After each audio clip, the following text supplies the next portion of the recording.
Hey, everybody, welcome back to Lead Full Circle, August 2026. Can't believe it's already time for school to start back. And that's what this episode is going to be targeted toward is our classroom teachers, our school administrators, and then obviously you at home with your family.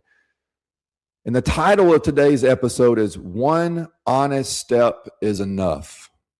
So let's think about this. Have you ever stopped doing something you truly cared about? A certain routine, a practice, a habit that you knew was really good for you, but for whatever reason, you let it slip away. And the longer you went without doing it, the harder it was to start back. I think a lot of times people may think it's easy to start this and start that back. That's no big deal. But I disagree. I think our thoughts can start to get in the way. The pressures can start getting in the way. Your guilt you feel for letting go of that habit, that routine. Those things can weigh heavy on you because you think you've got to catch up. You've missed so much time from not doing that habit, not doing that certain routine. And that pressure can stick with us longer than we want.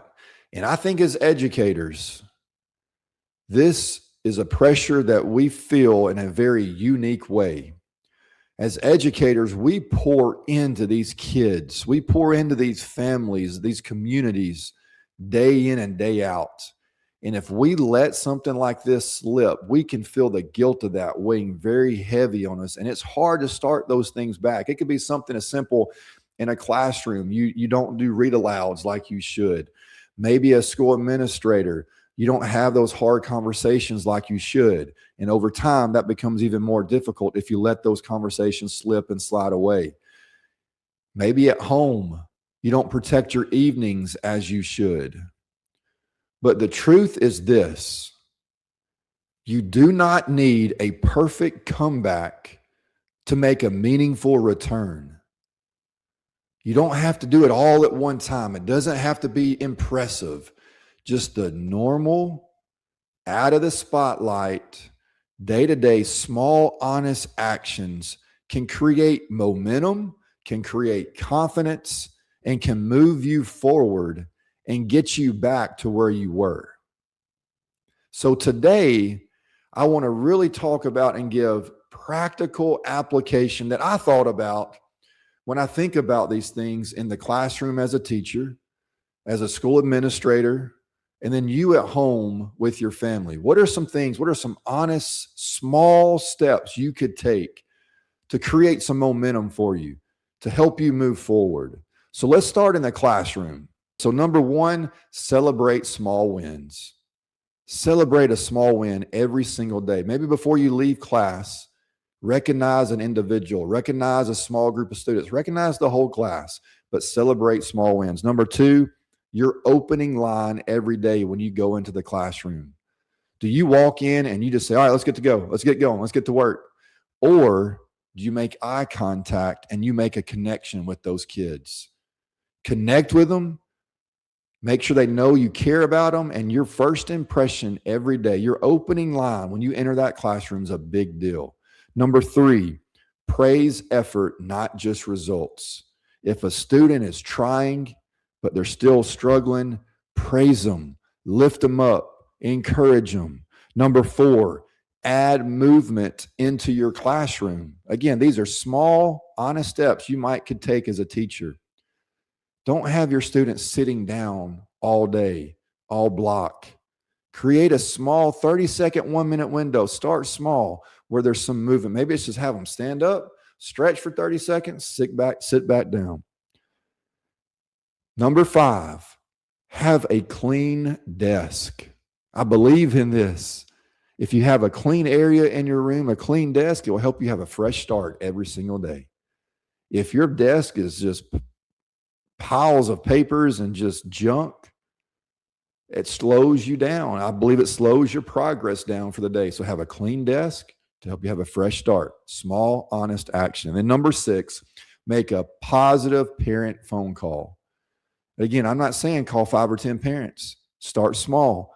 Call one parent and designate one day a week you're going to call one parent. Start small and build off of that. So now, school administrators, 5 honest, small steps you can create to help you build momentum. Be present, be visible. Number 1, don't be in your office more than you're out in the halls and the classrooms. Number 2, staff encouragement. Find a way to encourage those you work with. Maybe pick one individual one morning that you're going to go to and encourage them. You saw them do something sometime, tell them. Maybe write 2 thank you notes a week. You do that over the course of a school year, you've covered everybody in your building. Small, honest steps. Number 3, be present in the cafeteria every day. I believe in this. I believe it helps the culture of the school. I believe in duty-free lunch for our teachers.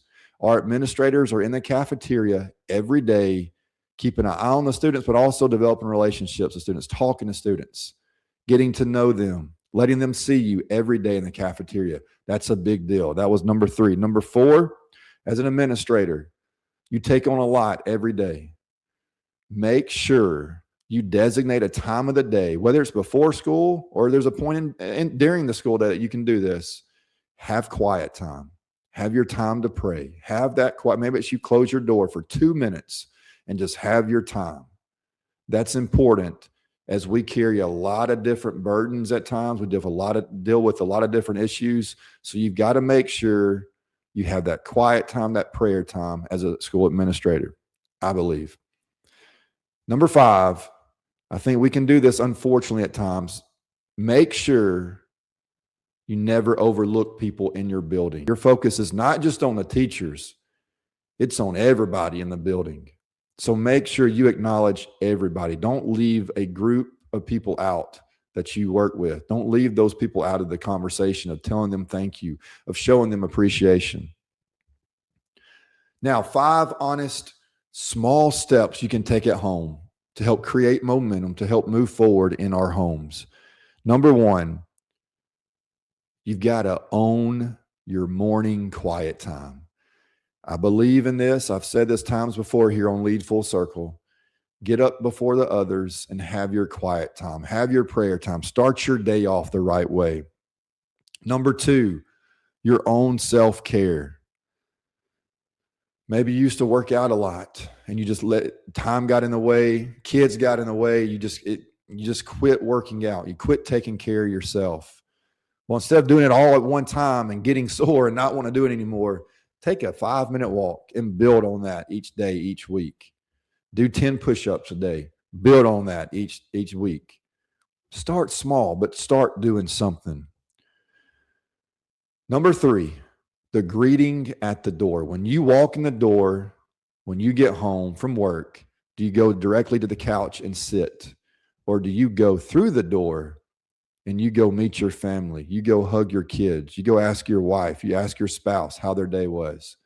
The greeting at the door. Do you greet the couch before you greet your spouse? Think about that. Number 4, driving home from work, pray. Have that quiet time, reflect, but also it helps you get your mind right as you enter your home with your family. Be present with your family. So that drive home after work is a big deal. Pray, have quiet time, get your mind right as you go into the presence of your family and give them your best. Number 5, here's where I struggle. A small repair needs to be made in the house. Maybe it's a drawer, a light bulb, a hinge, something small, and you keep walking. You've walked past it 100 times. You know it needs to be fixed, but you hadn't done it. Fix one thing 1 week. What's one thing this week you could fix that's been needing to be repaired for a long time? Don't do it all at once, but one thing in your house that you could repair within 30 or so minutes. And then number 6, reclaim Sunday.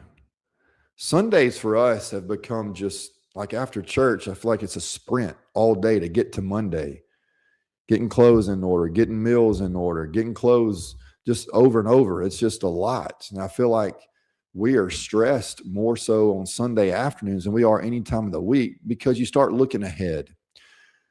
So again, reclaim Sunday. Find part of the day on Sunday you protect. and you're just with your family and you're enjoying that time together and you're not rushing and sprinting trying to get ready for the next week.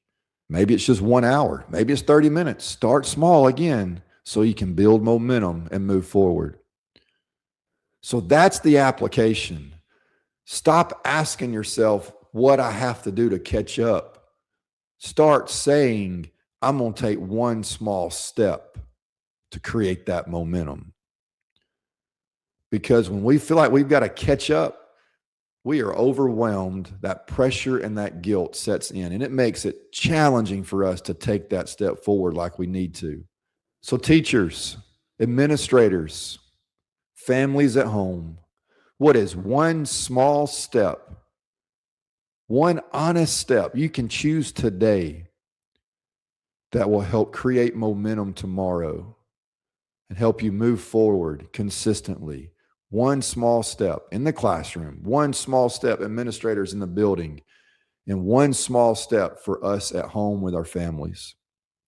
That's how you build momentum. That's how you begin to return to who you were. Those regrets of letting that go. Well, that's how you get back to that. Small, honest steps. Remember, you don't need a perfect comeback. You just need one honest step. I really hope you've enjoyed today's episode. I think there's a lot of application we can put in place in the classroom as a teacher, administrator, at home with your family. But I also want to encourage you to subscribe to my YouTube channel if you have not already. You can also visit my website at leadfullcircle.net. Great information there. Also, previous episodes you can find. We are also, I want to say, now officially a nonprofit organization. So if you do feel led and you want to support our mission here at Lead Full Circle, you can go to leadfullcircle.net. There's a donation tab at the top. Feel free to do that. Any donation is now for sure tax deductible. So I'm very thankful for that and look forward to how that's going to help Lead Full Circle grow in the future. But as we always say here, lead well at work, but even better at home. And I will see you next time.